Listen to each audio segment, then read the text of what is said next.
দেখো আমরা এখন সলভ করছি নবম শ্রেণী কোষে দেখি 7.4 অর্থাৎ বহুপদী সংখ্যামালা চ্যাপ্টারের অঙ্ক সলভ করছি।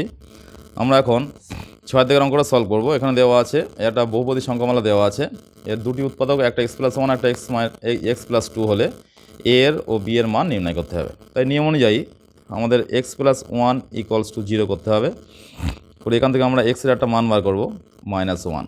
আবার আরেকটা দেওয়া আছে পরস্পর দুটো x+2 একটা আছে 0, অতএব x = -2। আমাদের মূল ফাংশনটা কি আছে দেখো, ফাংশন অফ x দেওয়া আছে x³ + 3x² + 2ax + b। এবার আমরা ফাংশন অফ -1 এর মানটা বার করব, অর্থাৎ x এর স্থানে -1 বসিয়ে দেব।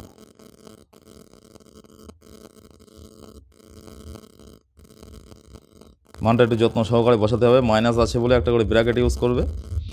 -1 কিউ করলে -1 হয়, এখানে -1 স্কোয়ার করলে মানে +1, তাহলে 3 × 3, এখানে -2a + b। তাই কত হচ্ছে এখানে অ্যাকচুয়াল ক্যালকুলেশনটা -2a + b + 2। এখানে আমরা একটা রাশি পেয়ে গেছি। আবার f অফ -2 এর মানটা বার করব, মানে এই যে f অফ x আছে এখানে x এর স্থানে -2 বসিয়ে দেব। 2a² + 2a × -2 + b। -2 কিউ করলে -8, মাইনাস মাঝে প্লাস, 2 × 4, 3 × 4 12,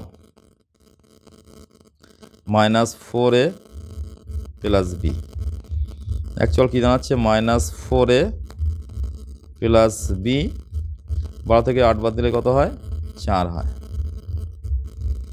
এটা একটা সমীকরণ। আবার একটা রাশি পেয়েছি, এখানে একটা রাশি পেয়েছিলাম, এখানে একটা রাশি পেয়েছি, দুটো রাশি। এর অঙ্কের নিয়ম অনুযায়ী এই দুটো সমান 0 করতে হবে। করে আমরা a ও b এর মানটা বার করব। তাহলে শর্তানুসারে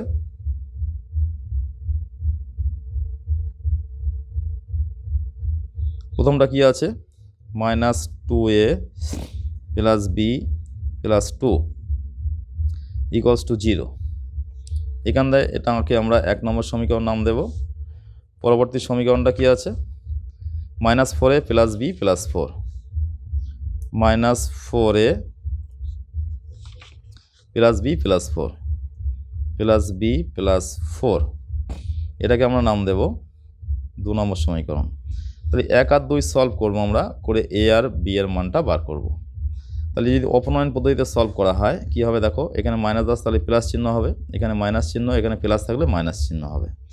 তাহলে এখানে +b -b আউট হয়ে যাচ্ছে, এখানে +4a -2a, তাহলে +2a।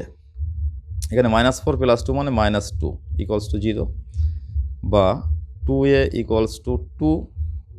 অতএব a সমান 2/2 = 1।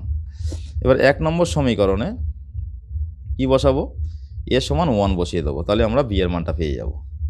তাই -1 নম্বর সমীকরণটা কী আছে দেখো, -2 × 1 + b = 2টা ডান দিকে পাঠিয়ে দিলাম, এটি +2 ডান দিকে গেলে -2 হবে।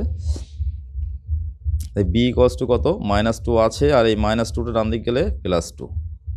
b এর মানটা কী পাচ্ছি তাহলে, অতএব b এর মানটা পেয়ে যাচ্ছি 0। আমাদের অঙ্কে কী বলা ছিল, a আর b এর মানটা বার করতে হবে, a ও b এর মান কত হবে। তাহলে অতএব a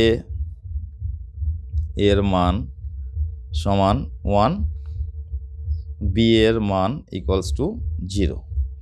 এইভাবে সলভ করবে, দেখবে অঙ্কটা একটু বড় হলেও কিন্তু সহজভাবে তোমরা বুঝতে পারবে এবং মনে রাখতে পারবে।